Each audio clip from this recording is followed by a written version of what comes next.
All right, excited to be here today with my new friend Luca Pretolesi. I am looking forward to connecting with him because he has been able to work with some world-renowned artists. He's been mixing and mastering for over 25 years now. He's had Grammy wins, multiple nominations, various other awards. He has worked with Skrillex, Steve Aoki, Snoop Lion, received Grammy nominations across the board, and someone that really knows what he's talking about when it comes to mixing and mastering. And so, today is kind of an interesting time to be a musician as it relates to the tools that are available to us. And I know a lot of people that watch this podcast or listen to the podcast are interested in creating high quality music, which is something that you are a genius at. So, Luca, thank you for taking time to be here today. Thank you. Appreciate it. It's funny, Michael, because you mentioned some of the credits, and normally when I at like podcast interviews, it's always throw the typical, because I work with Drake. So it's like, Drake, it's always Drake number one. He didn't mention Drake. I say, okay, that's something. First, like Drake, Diplo, and it. So you went more like old school, like Steve Aoki, which I worked with him in the past and I work even now, but it's awesome. How you doing? That is awesome, man. I mean, I would say that that's probably just AI looking through your credits and like grabbing a few, but oh man, that is incredible. I mean, yeah, that's the real deal. So, Luca, maybe to get started, could you just introduce yourself and share a little bit about how you got started and you ended up working with artists like Drake?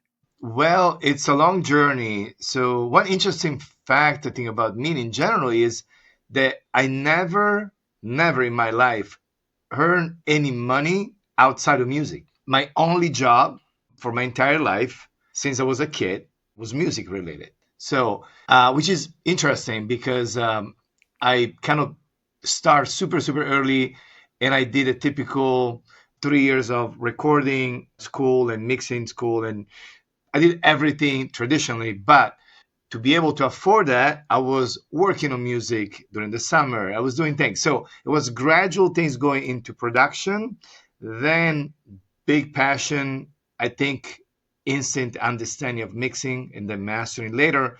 So to the point that, especially in Europe in the kind of like mid 90s, there was a lot of good energy around music. There was a lot of, I would say there was a good vibe around music, in the sense there was a lot of new stuff coming up from Europe that was just based on European taste. And I would say I was a tastemaker in my way. I was just doing things between production and mixing that kind of create a style.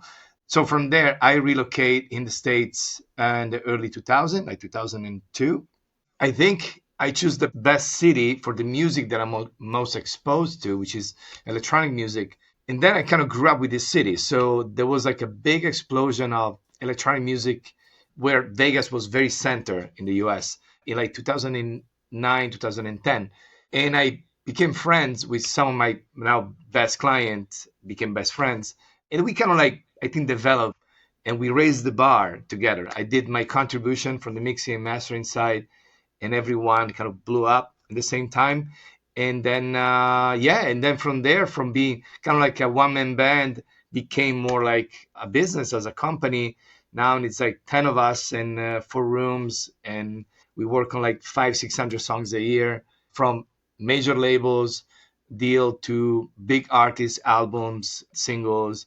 That will be the story. And then just be able to work on music that I really like, that I feel that I'm part of the production of a song with my mixing and mastering skills. That's what I do. Awesome. Yeah. So it sounds like what you're saying is that really it's been a labor of love. It's been about 25 years of you crafting a style. Very organic. And then again, always starting with the right goal in mind, which is I do everything and I try to elevate the quality of what I do, the passion, and then the business, it's kind of like a consequence. It will come. Well, the business part is something that it's essentially the step 2.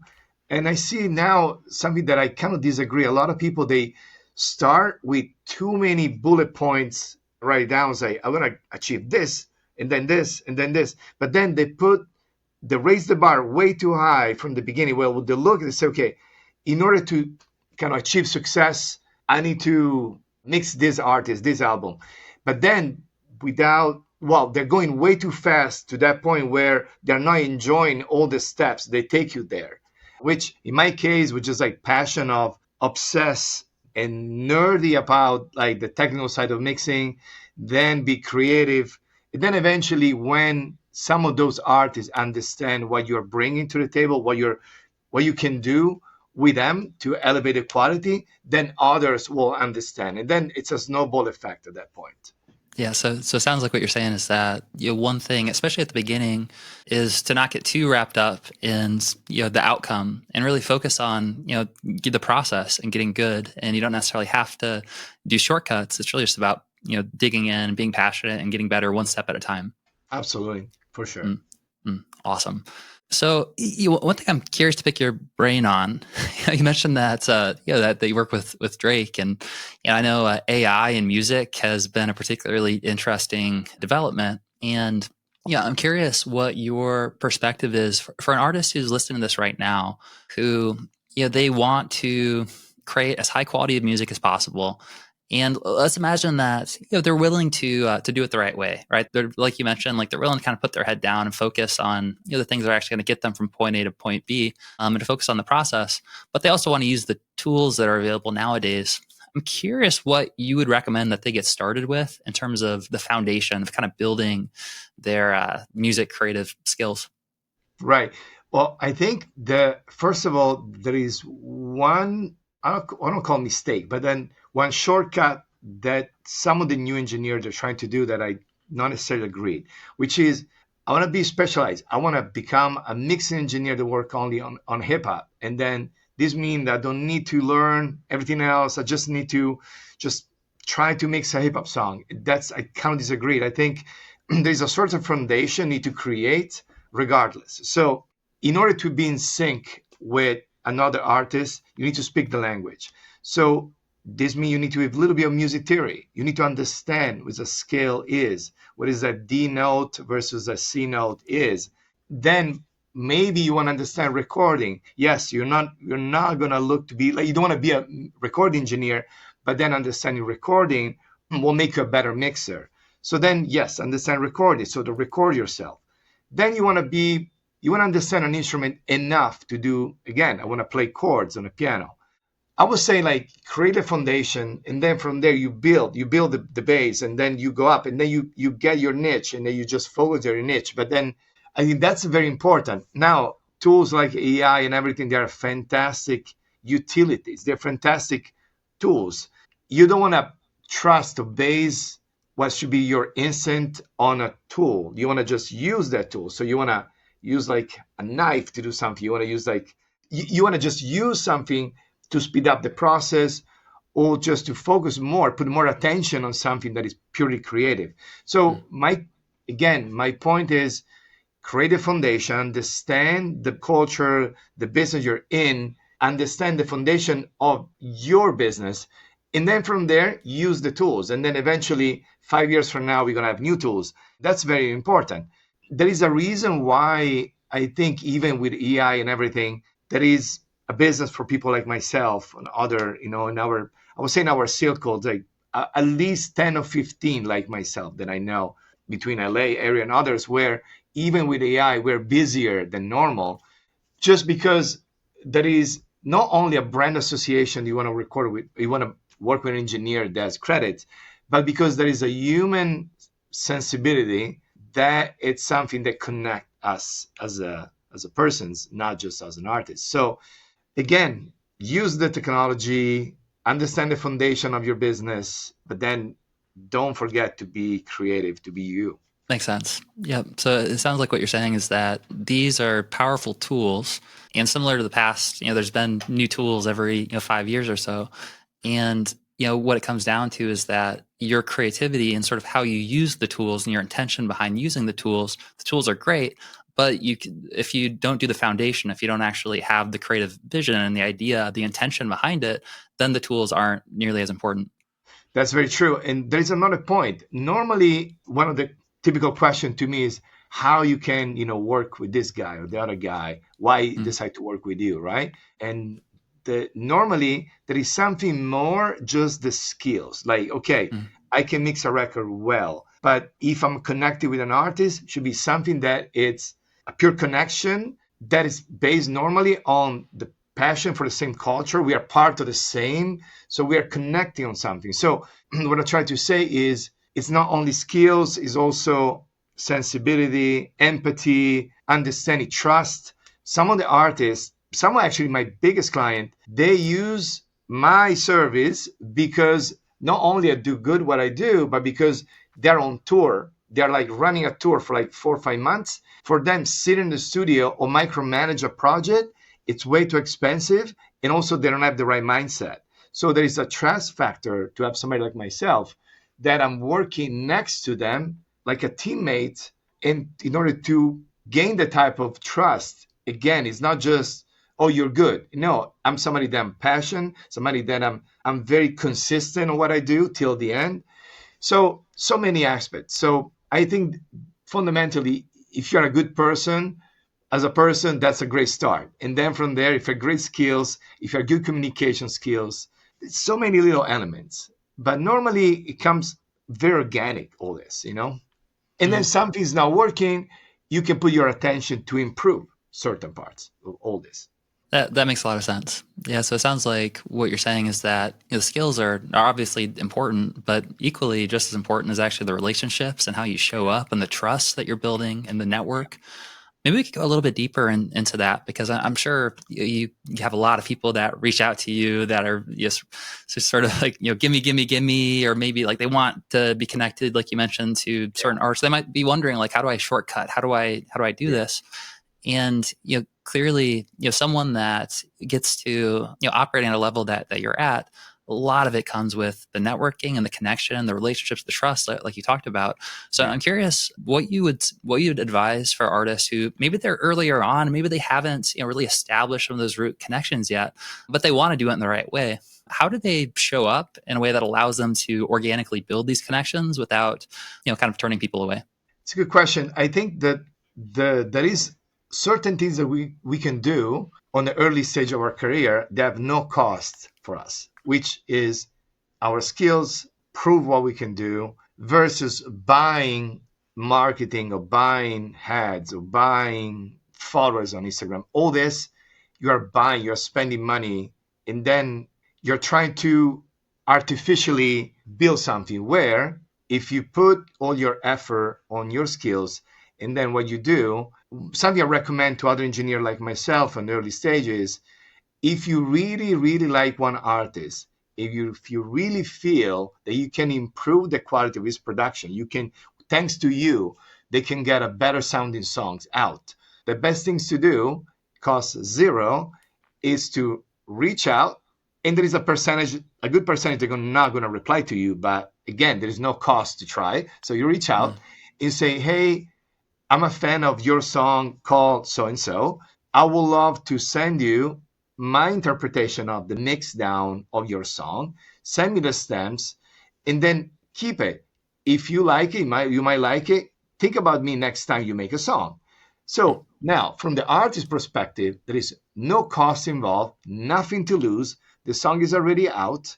You're offering to mix again to improve the mix and show that you might have a different view of his song. So next time you work on a song, he might think about you. He might say yes, because there is no cost involved. There's no cost for you, no cost for him. And then you're building a relationship on something that really matters for him, which is his song. So that's a great starting point. And this not only related to the artist, if you can access to the artist, even labels or even manager, for them it's so easy to say, why not? Let's try. Then the second suggestion is, if they say to you, hey, send me something that you work on it, I want to hear it, don't send one. Because if you send one, what's going to happen? If what they're listening, they really, really like it, they're going to say right away, oh, wow, send me more. I want to hear more about you. If you're not prepared, if you say, oh, I don't have nothing ready yet, you say, wow, you're not consistent. Now, if they don't like it, they might ask also, listen, I'm not sure about this. Send me another one. You still need another one. So my suggestion is, if you build your library of mixing, for example, or production to send to an artist, send one with a follow-up and follow-up ready to send. And then that's suggestion number two. Suggestion number one is reach out, offer to mix his song at no cost as a test. And I think both, they have no cost for you because it's your art, it's your work. Super smart. Yeah, what a great way to provide value up front without any sort of obligation or needing anything in return.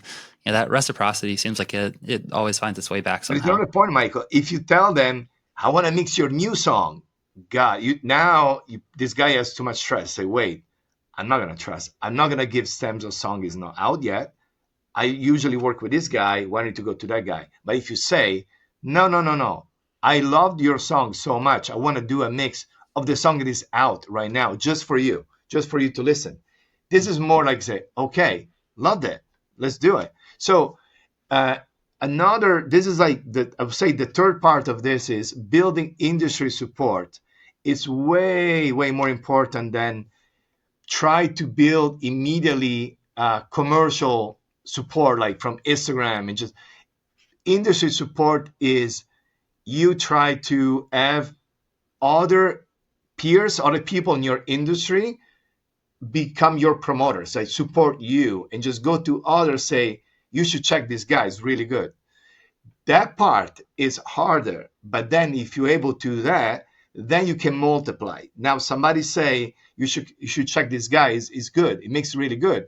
Now when somebody get this type of information from somebody else, it's way more believable that's coming from you or your manager. You need somebody else say you should go to them.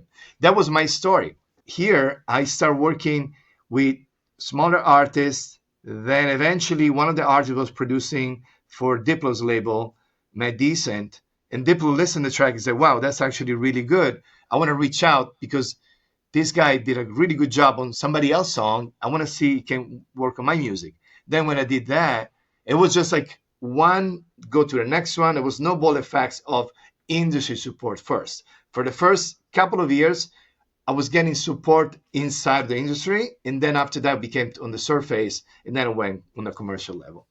That's super smart. Yeah. So it sounds like what you're saying is that referrals are a really powerful type of strategy because, you know, people trust other people that don't necessarily have the same incentive way more than they'll trust you saying something yourself. I think a point that you brought up that is really important to go deep on, because what you're talking about earlier around marketing and sort of a tendency to want to, I don't know, boost your followers or boost your marketing without focusing on the actual product. Seems like it's kind of mistakes probably the most important part of marketing in the first place, like you mentioned, which is actually having a product worth marketing and having something that's truly going to transform, you know, the people that are getting it. So it sounds like what you recommend is really focusing on that product. It reminds me of Steve Jobs was big on this, right? Like he's all about product. He's one of the best marketing, you know, people in the world. And he was all about just designing an amazing product. And when you have the right product, it, you know, makes the job of the marketing so much easier because you are doing something that is truly transformative. I agree 100%. Yes. Awesome. Now, yeah, I know this is one of those things where every 5 years, like the tools evolve, they change. And I don't know if it's just a feeling or what, but it seems like the rate of change is happening faster and faster. Like the technology is sort of exponential. I'm curious, since you've been around for, you know, 25 plus years doing this, and you've been around for a lot of different revolutions. You've seen the tools come, you've seen them go, you've seen fear around certain types of tools. Are they going to replace us and whatnot? I'm curious how you would recommend artists, if the analogy is that it's sort of like catching a wave, and that like whenever there's a big new momentum, it's like you're a surfer and you want to catch the wave. You can get momentum if you catch it, but you don't want to catch a wave that's like kind of already passed. I'm curious if at the time of us recording this right now, if there are any tools that you would recommend that artists like really kind of aim to catch that wave that's currently happening, while keeping in mind that the most important thing is learning how to surf in general. And it's not just about this one wave. But at the same time, I'm curious, at the time of recording this, are there any like really interesting waves and things that you think people can get momentum if they happen to be listed in this right now? It's a great question. And I think yes. First of all, the answer is yes. And I think we can access regional, for example, on music, regional music now way easier than before. So, and on, especially again, on my niche, on dance music, electronic music, there is always a moment of hype based on music coming from a certain part of the planet. now more than ever is Africa. So Hmm. Afrobeat in general, it's huge. And now, if I'm thinking, if I try to think this 25 years ago, how I can access from music from indie artists that create their tastemaker, they create something new and cool in South Africa. I have no idea. Today we actually can. So I was saying technology research and be able to get exposed from music that is a small indie scene in an area of the world that can inspire you, and just like you can develop from there new ideas. Again, I've talked about Africa because Afrobeat is so fresh and then so cool. They're building essentially around, I would say, some organic part of music composition and taste. They have in Africa a series of subcultural genre of music that like rotate and expand from there. It's so cool. So that's one example. Same example I can bring up is from India. There was a moment, there was like a lot of South Korea, but in general, Brazil is amazing too. So what I'm saying is, thanks to technology, is be able to dig deeper on the cultural music on area of the planet that for you, just travel to go there can be so expensive, so difficult. But just you can just dive and do like 3 hours listening session of the coolest music of certain area that can trigger ideas. That's one. So it's actually easy. We're not talking about EI. We're talking about just like dig deeper into Spotify playlists in from certain area of the world. Not crazy, but that's good. Second one, I think, was for a moment. I'm involved on the tech side. I co-own a plugin company, so I was involved. I'm involved a lot on plugin development, but there was a moment where the trend, especially on the production side, was kind of like lead by certain plugins, and then the plugin will make a song because now we use that preset from Serum. We use all this preset from Silent. So right now we reach a quality on plugins that essentially you can optimize the startup costs of building a studio in an incredible way. You don't have to spend $250,000 to build a gigantic studio if you invest more time on your skills to become a better producer engineer. And with the plugin that we have today, we can really go far. So I was saying it's a great time. There is no more a story of, oh, I'm starving musician. I need to raise money to get a loan for like 200K to build a studio. No, build a room that sounds good, that translate well, invest on yourself and your skills, on relationships, and connect it to the music, and dive on and just get a culture of a worldwide music. What's going on around the planet as far as the music. So it's a great time for that. I think it's a great time to be able quickly to build relationship, connection, access to the best music in the world, get the best technology at low cost, and something never change is build you. Just put a lot of effort and energy on you as an individual. So I co-own a platform. It's called My Mix Lab. My Mix Lab has a monthly cost of a frappuccino. That's the cost of that. But then with the passion that we're doing video, we have 170 videos on the platform. That represent what I'm thinking. So My Mix Lab is video that maximum 20 minutes course. That 20 minutes course is my experience of working on this desk you see here, and just come out with something cool, capture, put on a platform, and let people access to do that. That's a part of what I'm thinking. So you can access the best music at low cost. You can access the best educational site, the best tools. So I think it's a good time right now for not very expensive things, but they bring a lot of value. Yeah. Absolutely. And what a incredible time to be alive. Like Yeah. imagine like 25 years ago, like having access to the resources that you have now that you're delivering through platforms like this, being able to literally Amazing. like sit in the studio, sit next to you as you're doing, mixing and mastering is just amazing. To recap what you're saying, it sounds like one of the biggest recommendations that you have is just for people to explore the worldwide culture and to listen to a lot of different styles of music, see what resonates with them, and ultimately it does come back to you. And like you have something unique, you have a unique style, and it takes Mhm. that exploration to sort of discover what it is that makes you unique. I totally believe that. And also the interesting, we are North America, where North America is the big reference of music worldwide. Like I'm also Italian. When I go back to Italy, I listen a lot of Italian music. They are taking stuff from the US. But here in the US, that's my point. We are taking influence from, again, Africa, India. Drake is his music is very influenced from Afrobeat and dancehall. And then other artists do the same. So my point is, let's make these a global things where we're not locked in a regional part. We are taking and we are sharing, and then from there we can just make something cool and unique.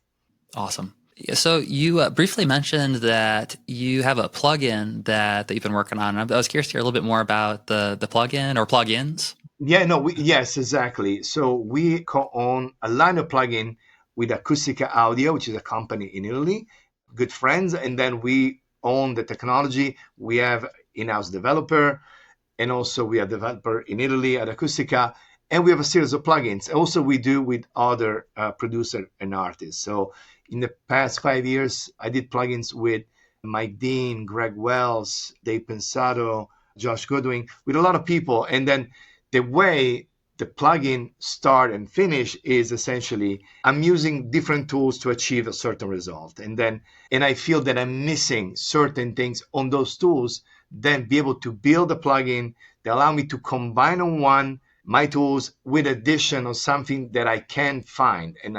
So that's the part. So we have plugin goes from saturation to EQ to compression to imagers, but all those tools that make my life easier, and then I like share with others, and they make other people the life easier as well.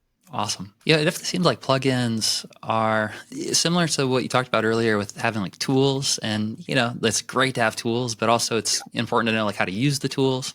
Yeah. But, like if you do have the tools and you have like the templates and you're able to kind of set things up so that you can show up and it's all kind of preset for you, it does seem like that adds a ton of, it just makes your life a lot easier. Okay. So I'm curious, in your experience, obviously you've been doing this for a long time, and I'm sure you've had some very positive experiences and some like challenging experiences, and you've made mistakes. You've seen certain mistakes. I'm curious what you found to be some of the biggest mistakes that you've either personally experienced or artists and mixing mastering engineers that you've connected with. That's someone listening to this right now. Maybe could save them a little bit of trial and error and a little bit of pain and suffering having to learn that mistake themselves. Yeah. Well, I see some of them. One is, in general, they take, music, first of all, it's a sine wave that goes up and down. Our business is not a flat line. When you achieve a certain result, doesn't mean necessarily that now you are set for life, or you find it kind of the sweet, that you are in the sweet spot, and then you keep going forever. And some get very enthusiastic about initial results, initial just like return of the investment in some way. And then there is an investment of financial investment or the long-term decisions, like building or buy a big studios. I do this because I'm doing okay.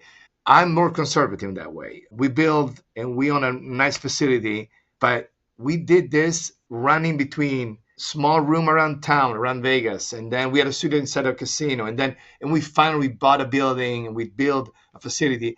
But in a more conservative way, being more mature when I was doing this, I was able to think twice. And I see a lot of people get very enthusiastic and just like pull the trigger and go. There's also the fact that major labels, they're great, but then you need to be relevant, constantly relevant, and then they're going to use you when you are on a position that they can leverage you. So it's hard for you to leverage them.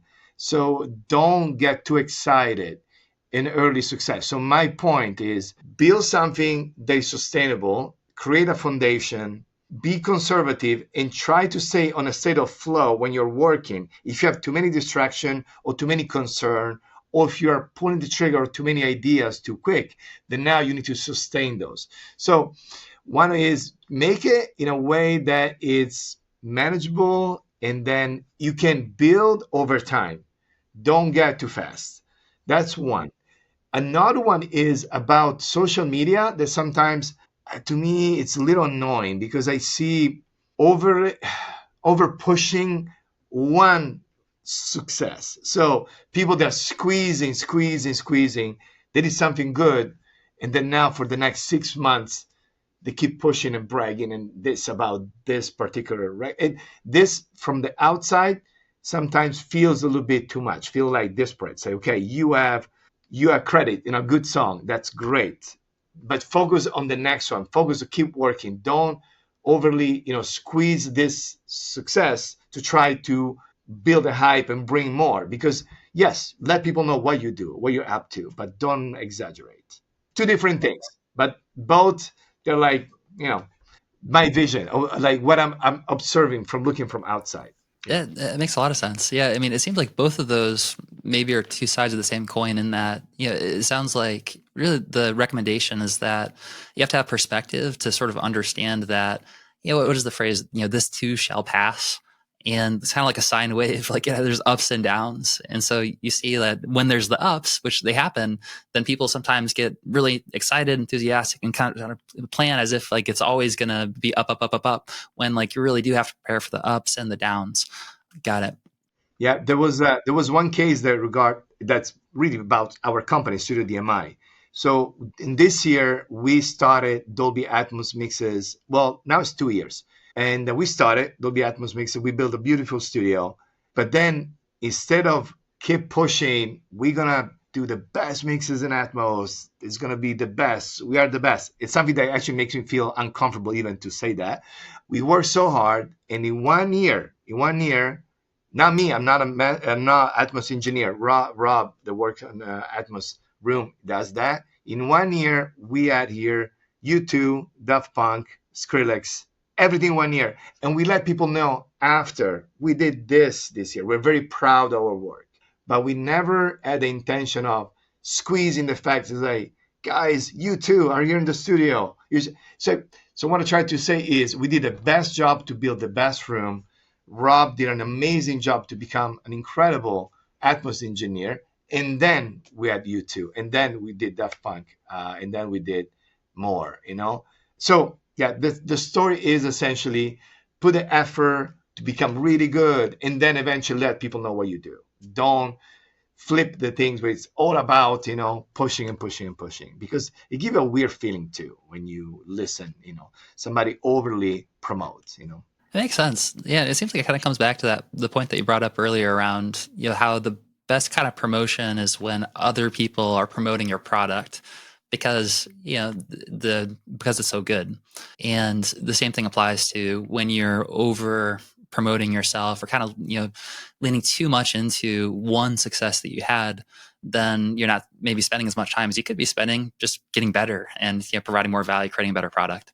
So yeah, I'm curious. This is one of my favorite questions is to, if you had like a time machine and, you could go back to yourself like 25 years ago and give yourself one piece of advice, what do you think that you would share for yourself?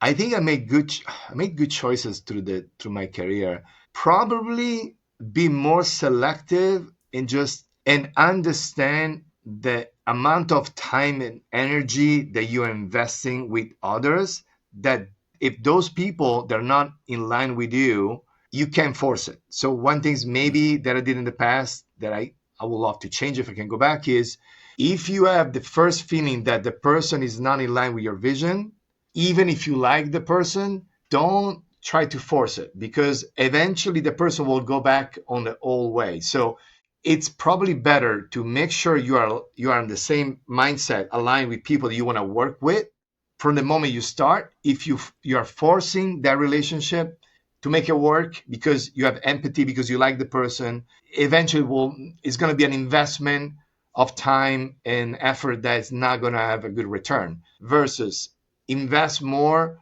on you. And then, yes, if you need to build a team, make sure that is a foundation of the relationship first. If something doesn't feel right, you can't force it. It has to work on a more organic level, versus, again, some mistakes that I made in the past was, I like the person. Yeah, we are not in sync. I'm going to make it work. I'm going to try to. You should be more selective and say, okay, you need to be with my mindset, or keep going my way, my straight. Yeah. Makes sense.